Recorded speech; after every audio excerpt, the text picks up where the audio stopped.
Dalawang ingredients lang ang kakailanganin para makagawa ng masarap na cookies and cream na ice cream. Saktong-sakto ito para sa mainit na panahon.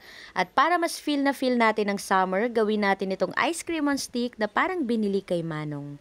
Gusto mo rin ba? Tara, gawa tayo. Tulad nga ng sinabi ko kanina, dalawang ingredients lang ang ating kakailanganin.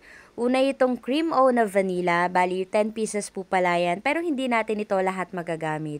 Mga 8 pieces lang siguro ay okay na. Next natin gagawin dito ay dudurugin itong mga cream o, pero hindi naman kailangan na durug. Mas maganda kasi once na gagawin na natin itong ice cream ay yung medyo may buo-buo ng konti. At sa pagdudurog naman itong mga cream o ay nasa sa inyo kung anong gusto nyo pong gamitin, pero ang ginamit ko dito yung aking meat tenderizer. After natin itong madurog, gupitin natin yung bandang taas nitong balot ng cream o. Mga 8 pieces lang muna yung dinurog ko, then set aside. At yung ikalawang ingredients na gagamitin natin sa paggawa ng cookies and cream na ice cream, itong Angel Creme Densada. Isang lata lang po yung gagamitin natin at mas maganda sana kung na-chill ito overnight.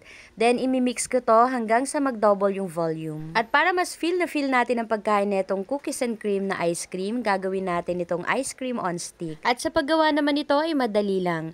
At dito na rin mismo sa packaging ng cream o, dito na rin natin gagawin yung ice cream on stick. Lagyan lang natin ng creme densada bawat lagayan hanggang sa lumampas lang sa cream o cookies.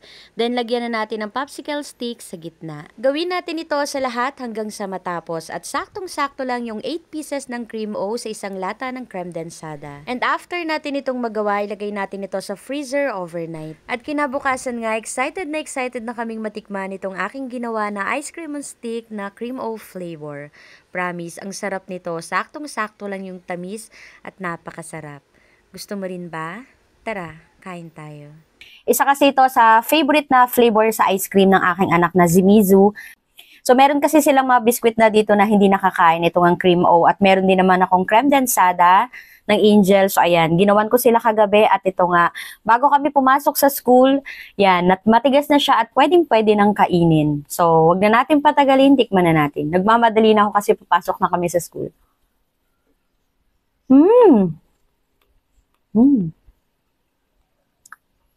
Ang sarap.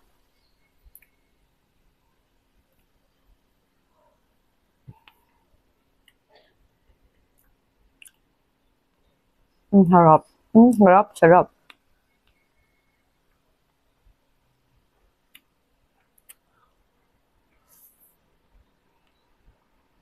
Ang dami niyang cookies and cream. Ang dami niyang cookies. Ang sarap-sarap. So, sa mga ingredients na ginamit ko, nakagawa ko ng 8 pieces na napakasarap na ice cream.